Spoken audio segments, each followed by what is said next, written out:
Over the past 2 decades, China's automotive industry has exploded onto the global stage, producing everything from ultra-budget city cars to cutting-edge electric vehicles. But not every model has aged well, and some early efforts became infamous for poor safety, questionable engineering, and cost-cutting taken a step too far. These cars weren't just cheap, they were cautionary tales that helped shape how the world judged Chinese vehicles for years. And some of these stories are wilder than you might expect. Number 5. Baojun E100. The Baojun E100 was designed as an ultra-compact electric city car, but its extreme cost-cutting quickly became impossible to ignore. With a footprint barely longer than 8 feet, the car looked more like a golf cart than a road-going automobile, which immediately raised concerns about real-world safety. Interior materials felt flimsy, with thin plastics and switches that lacked any sense of durability or refinement. Many owners complained about inconsistent panel gaps and doors that felt unsettlingly light when opened or closed. The E100's limited driving range made it suitable only for very short trips, and even then, range anxiety was a constant issue. Build quality problems were amplified by software glitches, which sometimes affected basic vehicle functions. Road noise was significant, making even low-speed driving feel stressful rather than convenient. Ultimately, the Baojun E100 felt less like a proper car and more like a rolling experiment in how far minimalism could be pushed. Performance was another weak point that undermined confidence in the Baojun E100. Acceleration was extremely sluggish, making merges and quick maneuvers uncomfortable in mixed traffic. The suspension struggled to cope with uneven pavement, transmitting bumps directly into the cabin and reinforcing the sense of fragility. Braking performance was adequate at best, but the lack of advanced safety systems made stopping distances feel more alarming than reassuring. Wind sensitivity was also an issue, with the lightweight body easily unsettled by passing trucks. Over time, owners reported rapid interior wear, including seats losing shape and trim pieces coming loose. While the E100 served a niche purpose in dense urban environments, it highlighted how aggressive cost-cutting can severely compromise perceived quality. For many drivers, it became a symbol of how not to build a modern electric vehicle. Number 4. MG3. The MG3 entered the market as a budget-friendly hatchback aimed at younger buyers, but early versions struggled to deliver a solid ownership experience. While the exterior styling was playful, the interior told a different story, with hard plastics dominating nearly every surface.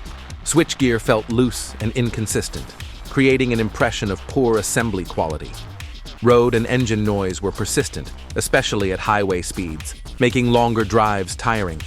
Steering feedback was vague, which reduced driver confidence in corners and during emergency maneuvers.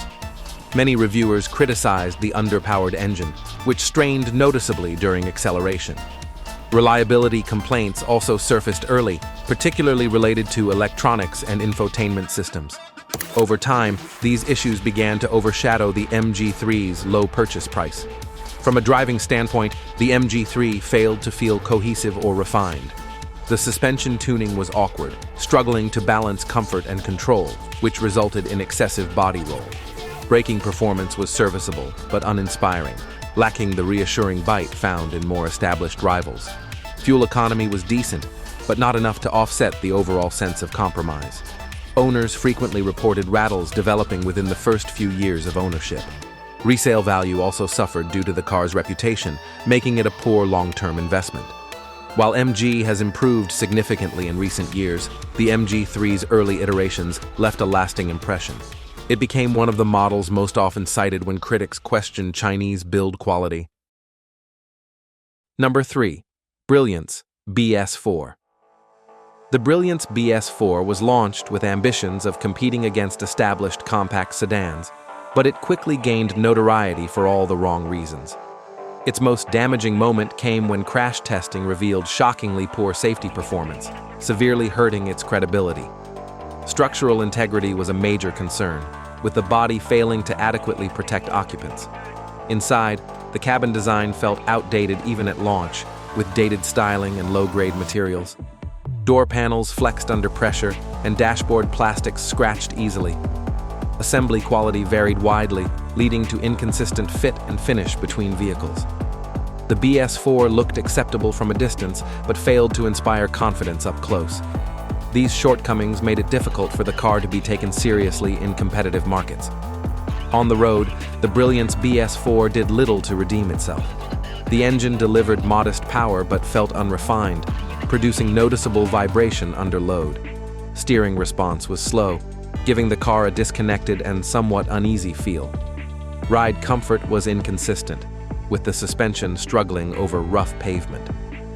Braking distances were longer than expected, adding to safety concerns already raised by crash tests.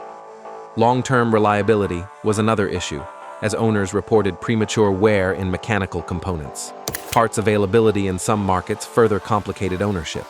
The BS4 ultimately became a textbook example of how safety failures can permanently damage a brand's reputation. Number 2. Landwind X7. The Landwind X7 became famous almost overnight, but not for its engineering excellence.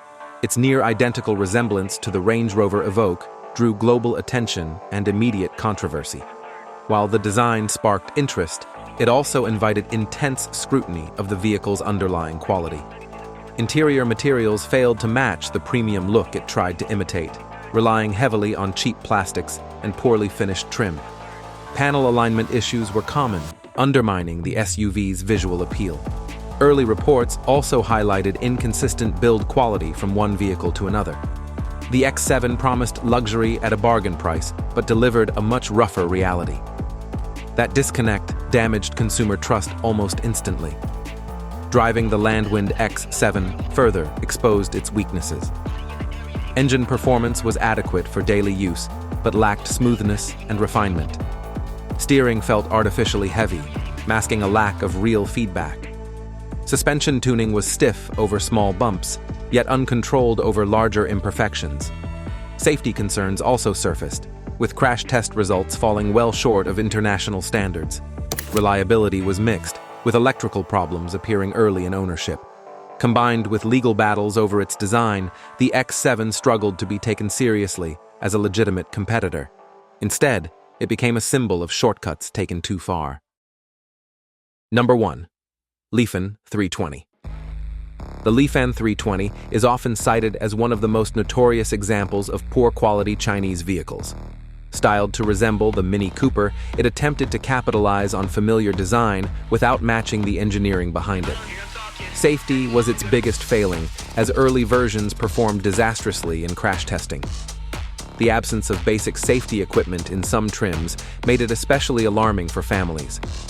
Inside, materials felt thin and brittle, with little attention paid to long-term durability. Fit and finish issues were common, including uneven doors and rattling panels. Even at low speeds, the car felt poorly isolated from the road. The Lifan 320 quickly earned a reputation as a vehicle built to a price, not a standard. Mechanically, the Lifan 320 struggled to inspire any confidence. The engine was underpowered and noisy, making everyday driving feel strained. Transmission performance was inconsistent, with rough shifts that worsened over time. Suspension tuning was crude, leading to uncomfortable rides over imperfect roads. Steering lacked precision, making the car feel unstable at higher speeds. Reliability complaints ranged from electrical faults to premature mechanical failures. Ownership costs often exceeded expectations due to frequent repairs. For many critics, the Lifan 320 became the ultimate warning sign of what happens when safety and quality are sacrificed in the pursuit of affordability. Thank you for watching. If you enjoyed it, please like and subscribe. Until next time.